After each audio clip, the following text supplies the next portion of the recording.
EA stands for enormously absurd. Electronic Arts used to mean good games, sometimes great games. Electronic Arts has turned itself into a business empire that is strictly focused on money. It seemed apropos that the dark empire like EA would be shaken to its core by the rebel actions of a few fans that were so mad, so taken aback by these predatory actions that EA found itself under the microscope of government officials trying to scale back these evil practices.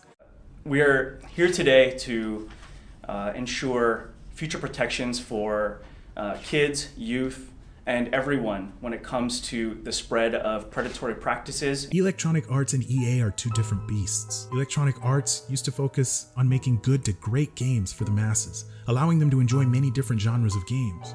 While EA, on the other hand, tries to sneak into your wallet with microtransactions and loot boxes, sticking to sports games and FPS games, because quite frankly, they know that those are the people who will pay money for an unfinished product. Pay for a season pass, pay for a pre-order. The mouthpiece of this company, Andrew Wilson, claims that the reason for these options, quote unquote, in games is to give us, the players, more choices. They call this freedom. I call it feedom.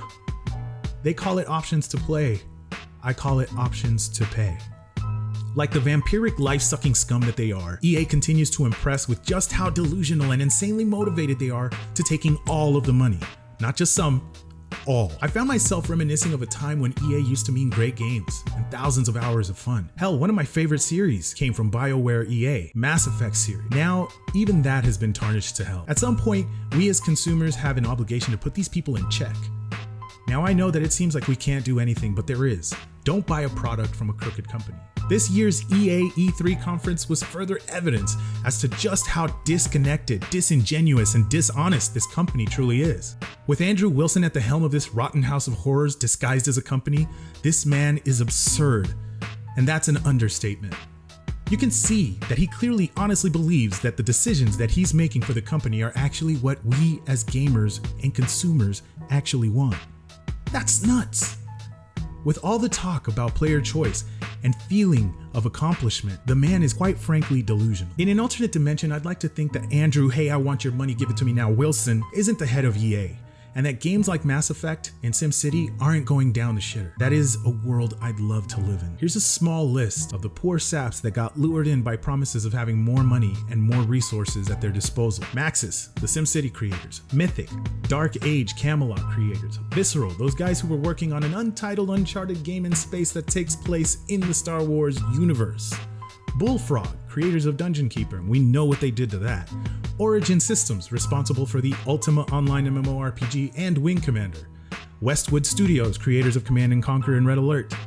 DreamWorks Interactive, creators of Medal of Honor. Phenomic, creators of Spellforce and Battleforge. Black Box Games, responsible for the Need for Speed games. Pandemic, creators of the original Star Wars Battlefront games. As you can see, the amount of corpses that EA has left behind leaves a sour, bitter, nasty taste in your mouth. These companies were developers that were creating good to great content. In other words, competition. So what EA does is offer them more resources that would otherwise be out of their reach. Then they oversee game development, enforce silly microtransactions and loot boxes to be placed in games that don't require them. They give the developers a ridiculous release date that gives them no time to release a complete product. And when they fail to meet the deadline, EA swoops right in and says, whoops, sorry guys, you didn't make the cut. You didn't meet our standards, quote unquote.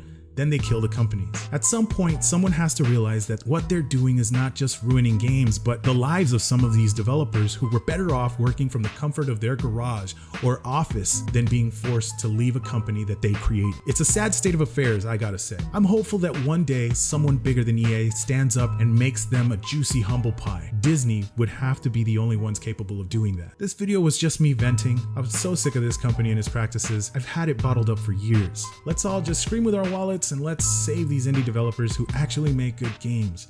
Don't fall for it, little guys. Just do you, and you'll be better off for it. If you like this video, like it. If you dislike it, dislike it. And as always, play like it's your last day, and I'll catch you in the next video. Thanks for watching Rock Place.